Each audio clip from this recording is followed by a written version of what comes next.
Hey everyone, it's critter dinner time at the Great Bay Discovery Center. These guys are going to be pretty hungry today as they've gone the weekend without any food. And today we're going to have some mackerel. This is their favorite. Sometimes they get squid, sometimes they get clams, but today we're going to fillet up some mackerel. As soon as they start to smell this, you're going to see the flounder get a little bit excited.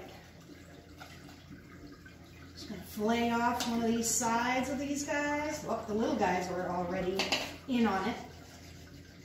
We'll throw a little bit in for them because they're hungry too. Look at all those little mummy chugs. Look, I can get them to come right up to my hands here. Pretty excited about that. The horseshoe crabs are all moving around. They can smell it too. And I'll give you a look at what they use to feed. Oh, the big flounder, he's ready to go too. He's pretty exciting to feed, and because he's got some pretty sharp teeth, I'm going to use this little tool here, but let's see if we can get him to pop right out of the water here. He knows it's here. And he's hungry. Oh, he gave a try. Now both of our big summer flounder here are blind in one eye, so I have to try to set it up on his good eye side. And usually he's pretty good at it. Sometimes I have to lean it past him a little bit. You watch. He'll actually surprise you. Sometimes he makes me jump, because when he grabs it, he's pretty violent. It'd take a couple minutes and a couple tries. The two summer flounder, they don't really like it to fall to the bottom. Now the winter, you'll see, are a little bit different. They don't mind it. These guys like to take it right off the top. The two summer flounder we have are, I want to guess, about 14 years old, and they came from the Great Bay Aqua Farms as a donation to us. I know, whoop, there we go, he's got it. I know they're both males, and the dark one that you just saw eat, he's never changed his color ever since I got him. Most flounder, for whatever reason he doesn't, will change their color to match their surroundings. You see the other ones in here are light colored, like this guy. Now this is the other summer flounder. Again, he's blind in one eye. I'm going to put it over this side, and he sees it a little better than the dark one. Well, he missed it. We'll try again. Again, I'm a little bit more careful with these guys because they do have little razor sharp teeth. But he's going to try to get that.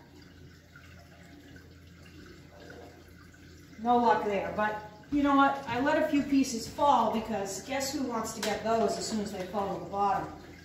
The horseshoe crabs and the winter flounder. Let's see if we can get those guys to eat a little bit. They're more like little hunters as they go along the bottom of the sand. And they will catch the mummy chugs in here if they get hungry enough. But they do like the mackerel. You can see he's eyeing that right there. Come on, guys. There he goes. He's going to see it. He's going to say, as soon as that moves a little bit, I'm going to scoff it right up.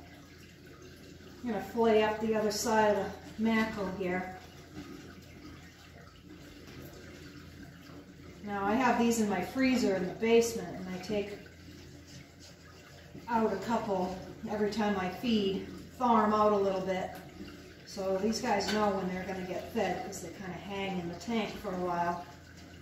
You get the idea that dinner's on its way. Now, I don't even think we've seen a glimpse of our most favorite critter in here, and he's hiding underneath the flat rocks that you see in the middle there. And I'm going to try to get him to come out. A lot of people are scared of this guy, and although I've never seen him go after any fingers or anything. And of course, I try not to feed if people have their fingers in the tank anyway. This guy's gonna, yeah, oh, he missed it. This guy hasn't really eaten yet, so we're gonna try to give him something. There we go, and he's got it. All right, so that one was intended for my nocturnal animal that's underneath in his cave, and I can see him peeking out. I'm gonna try to lure him out a little bit so you can see him better. And he'll probably take this down in one gulp too. Here he comes. Let's see. There's our American eel. Now I caught this guy about 14 or 15 years ago. There he goes, down the hatch. And he was no bigger than my pinky finger as an elver that I found down under some rocks. And he's grown up in this tank, and actually he ended up being quite sick at this time last year, and I quarantined him. We all know what that means now, right?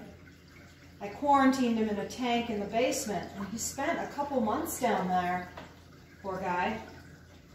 And I gave him some medicated baths a couple times a week, and he made quite the recovery. I did not think I would ever move him back up here, but I'm so happy to say that he's back. Now here's a little green crab. He's looking too, he's hungry. And then I'm going to grab one of these horseshoe crabs so you can see. Oh my goodness, this one, he's already found a piece for himself.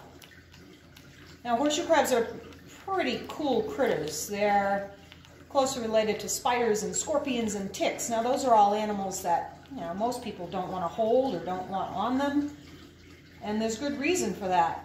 But these guys are harmless. They don't bite or pinch or sting. You can see that he uses the bristles on the inside of his legs, which would be kind of the shoulders, to pull his food in, and he needs to move his legs in order to do that. And before you know it, that's going to be right down the hatch there for this guy too. So we'll put him back in. See if I can find one of the little guys for you. We have a couple of juvenile ones, so they're about 6 years old now, coming up on 7. I saw one earlier. I don't see him now. We'll try, the eel is peeking out over here again, so we'll try to give him another piece. And we've got somebody else interested. One of the winter flounders checking it out. All of these animals that you see in the tank are animals that live in Great Bay, so they're estuarine animals, which means they're pretty good at tolerating the brackish or semi-salty water and big changes in their environment all the time, from super salty during droughts to super fresh during flood events, the heat of the summer, the cold of the winter, and all kinds of other variables. All right, so here's one of our little guys. Like I said, this is one of the juvenile horseshoe crabs that we have. We'll give him a piece here, and you can see, I'll put that right there, and you can watch him gobble that right up. Now horseshoe crabs have a crop and a gizzard like a bird. So they hold their food in their crop, and then it moves to their gizzard, where they have little pieces of shells and sand and grit, small stones, and that helps them grind it up until it can go into their stomach. And it's gone. Look at that, there's another little piece here. Maybe he'll take that too. See those little tiny feeder claws there?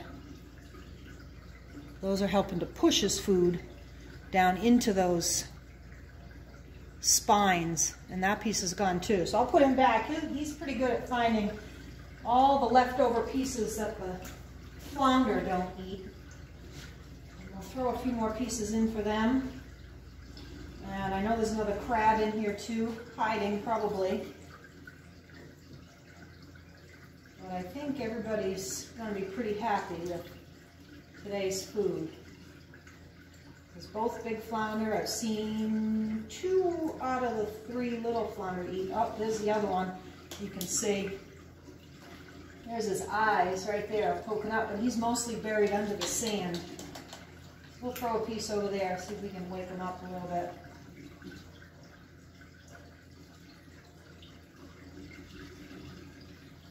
Well, we can't wait to be able to open up again and do these critter dinner times live for you.